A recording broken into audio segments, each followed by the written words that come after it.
Andy Serling and Eric Donovan back for the second half of Trips and Traps.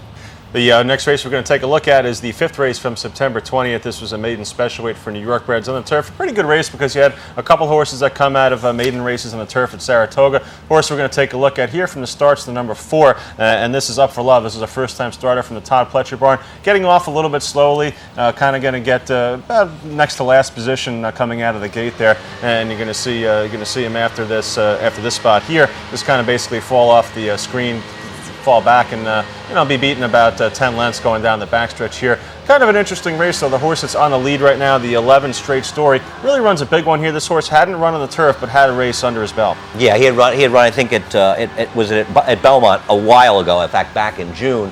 And this was an interesting mix, as you pointed out. You had some horses that ran at Saratoga that came out of what turned out to be a pretty weak maiden race, and you had the first-time stars. First-time stars dominated this race, especially including the 12 who finished 4th right here, who was a huge price, who finished 3rd in here. But Straight Story really did run well. And while we're talking about another first-time starter finishes 2nd, Straight Story fought it out in a very solid pace, 3 wide the whole way on the front end. Yeah, Straight Story is a horse that has excellent breeding for the grass by Giants Causeway out of Eventail. So you'd expect him to move forward on the grass. He had that one race under his belt in June, but really moves forward here. They paid $400,000 for him back as a yearling, so obviously a horse that was well regarded here, and you're going to see him, after vying 3 wide for the lead, kind of take off from this spot here and play catch me if you can. Now the first-time star that we were talking about before, Up for Love, who also has very good turf breeding by More Than Ready out of Love Destiny, who's the mare of Avi's Destiny, winner of a stake race at Saratoga. Up for Love's on the outside here in the white cap, and just going to be taken very wide, widest of all coming into the stretch. And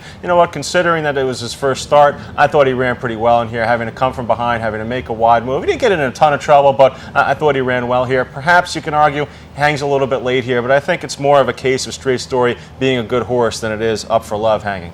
If I was to take one of these horses going forward, I would prefer the winner. But I do think, obviously, Up for Love ran well, and it will probably be a pretty short price. It's an interesting question. You talk about the race dynamics, because the winner was on the front end the whole way, and the second horse came from dead last. So you do have to ask yourself who was necessarily helped and who was hurt. I'm not sure. I think you could make a case that both horses ran well in their own right. And the second horse did save some ground in the turn, angled out into the stretch, but it was a good performance by both of them. And the other thing it demonstrated was, be careful when you get to these maiden races at Belmont with the first-time stars in the turf. I don't love first-time stars in general, but the truth is, if you've got a bunch coming out of what you think is a very weak maiden race at Saratoga, or even one earlier this meet, and you've got well-bred firsters, good connections, they have a good chance. They're probably better than the ones that ran. Yeah, it's a very good point. You don't want to take underlaid prices on those horses coming out of mediocre races, that's for sure. We'll move on to another race, and now we're going to go to Sunday. And one of the theme of the 2 races we're going to show from Sunday, and the first one is a maiden race for holders, is the racetrack. And the first thing we're going to show is a highly touted first-time starter named Formidable from Alan Jerkins. That's number 5 with a series of bullet works. This horse has been entered a number of times. Horse went off, I think, under 2-1 in this race. He breaks slowly in here, and that sort of hurts him. Obviously, breaking slowly is never good. But the interesting thing about this race was the closer you were to the lead at any point in the race, the farther back you finished, and the farther you were towards the back of the pack, the better you finished in this race. And this was a real outside flow Belmont type race where the outside closers dominated. Yeah, the horses running in the front 5 positions at this point here all finished last, second to last, third to last, fourth to last, and fifth to last. So it is a race pretty much dominated by off the pacers. I had a hard time getting a good grasp of this race. I didn't like the winner, Walgain Valley, at all. I thought obviously the better looking horse going into the race was Noble Lad. It was a first-time starter, but Noble Lad's on that front part of the race and probably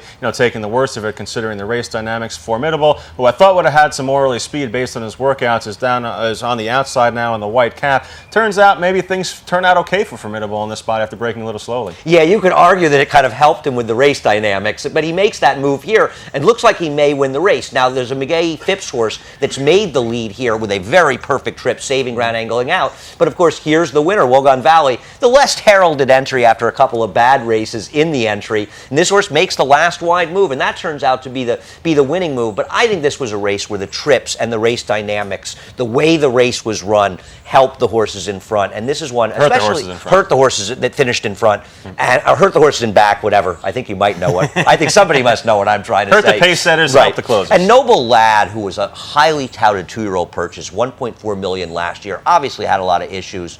But this horse, being on the pace early, I think Noble Lad is the one. The next time he runs, is going to get a much more favorable pace scenario, racetrack scenario. and that's the one you want to bet back. Yeah, I would say you got to be careful with the horse like Noble Ebb, because when push comes to shove, if we're wrong about the dynamics of the race, he didn't run a good race. If we're wrong about right, I hear that. what you're And if saying. you're taking a short price on him, I'd be leery of him. If you're going to get 3, 4, 5 to 1 on him, something like that, then I'd say, okay, go ahead, back him again. Yeah, I don't mind if I get 7 to 2. It depends the field he's in. Kieran's horses run much better second time out. I know this one can run, and I believe in the race dynamics, and I believe in the way the track was playing on Sunday. And we'll show you another example of how we think the track was playing by showing you the Joseph Gimma, the feature that day, the 9th race, and particularly the winner, the one sneaking up.